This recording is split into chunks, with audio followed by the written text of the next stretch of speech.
अखंड मंथन के सभी दर्शकों को नमस्कार। मैं हूं शेखर त्रिपाठी और आप देख रहे हैं हमारा YouTube चैनल अखंड मंथन, समय से पूर्व समय की जानकारी प्रदान करने वाला एकमात्र भारतीय चैनल अखंड मंथन। भविष्य दर्पण की इस नई वेब सीरीज में आप सभी दर्शकों का एक बार पुनः स्वागत है। आज हम बात करेंगे महाराष्ट्र के नवनिर्वाचित मुख्यमंत्री श्री एकनाथ शिंदे के आगामी भविष्य की, और इसके लिए हमने तैयार की है श्री एकनाथ शिंदे की शपथ ग्रहण की कुंडली और साथ ही साथ उनकी कुंडली का भी विश्लेषण किया है। तो श्री एकनाथ शिंदे के नेतृत्व वाली महाराष्ट्र सरकार ने सोमवार यानी 4 जुलाई 2022 को राज्य विधानसभा का फ्लोर टेस्ट भी जीत लिया। शिवसेना के बागी नेता एकनाथ शिंदे ने 30 जून 2022 को महाराष्ट्र के नए मुख्यमंत्री के रूप में शपथ ग्रहण की। एकनाथ शिंदे के लिए महाराष्ट्र का सीएम बनने का सफर आसान नहीं रहा। उन्होंने अपने जीवन में कई बाधाओं का सामना किया है और शिवसेना के जमीनी कार्यकर्ता के रूप में आरंभ करने से लेकर महाराष्ट्र के सीएम तक का जो सफर है महाराष्ट्र में, वो उन्होंने तय किया है। और आइए अब बात करते हैं श्री शिंदे के जो ग्रहों का जो भविष्य है और उनके ग्रहों के अनुसार क्या स्थितियां बन रही हैं आने वाले समय में, इसी का विश्लेषण करते हैं। तो श्री एकनाथ शिंदे का जन्म 9 फरवरी 1964 को सतारा में हुआ और शपथ ग्रहण के दिन बहुत ही सशक्त ग्रहों का विन्यास भी बना है। श्री एकनाथ शिंदे ने 30 जून 2022 को 7:35 पर मुंबई में शपथ ग्रहण की। उस समय उनकी सूर्य कुंडली में 5 ग्रह स्वराशि में विराजमान थे। ये एक उत्कृष्ट योग है और कुंडली को बहुत सशक्त बनाता है। शिंदे की कुंडली की नींव बहुत ही सुदृढ़ है क्योंकि लग्न के स्वामी अपनी ही राशि को देख रहे हैं। निस्संदेह यह नई सरकार को शक्ति और क्षमता प्रदान करता है, लेकिन एकनाथ शिंदे सरकार के लिए अपने एजेंडे को लागू करना कोई सरल कार्य नहीं होगा। ऐसा हम क्यों कह रहे हैं, इसके लिए आपको दिखाते हैं उनकी कुंडली। लग्नेश बृहस्पति का स्वामी पाप ग्रहों के बीच में है, इसलिए राज्य में बड़े विवाद की आशंका है जो कि सरकार की स्थिरता को किसी भी समय भंग कर सकती है।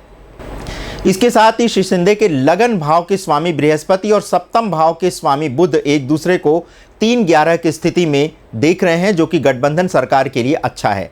किंतु 7वें भाव के स्वामी छठे भाव यानी शत्रु भाव में छठे भाव के स्वामी शुक्र के साथ स्थित हैं, जो कि स्पष्ट रूप से इंगित करता है कि गठबंधन दलों के बीच विश्वास की कमी हो सकती है।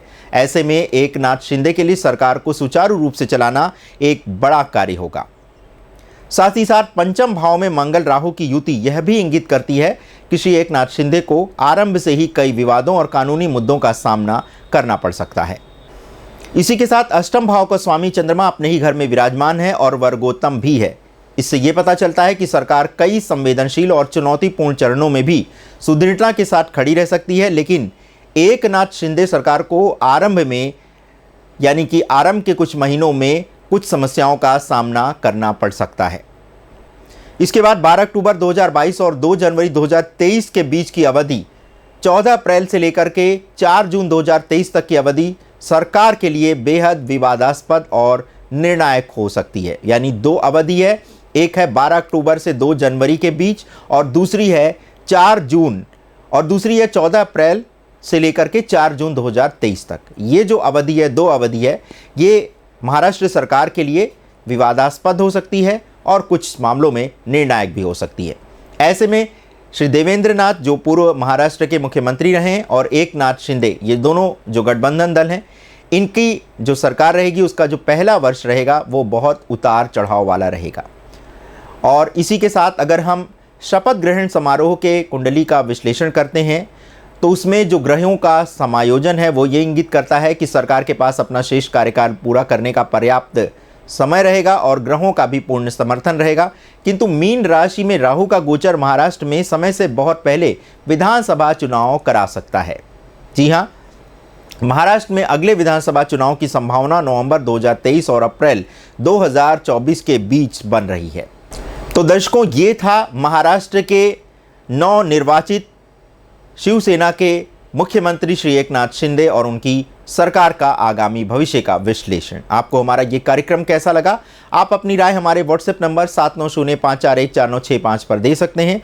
इसी के साथ साथ आप यदि हमारे चैनल को पसंद करते हैं तो इसे लाइक कर सकते हैं, शेयर कर सकते हैं और यदि कार्यक्रम के विषय के संबंध में कोई आप जानकारी देना चाहते हैं तो उसके लिए आप हमारे ईमेल आईडी akhandmanthan@gmail.com पर भी संपर्क कर सकते हैं।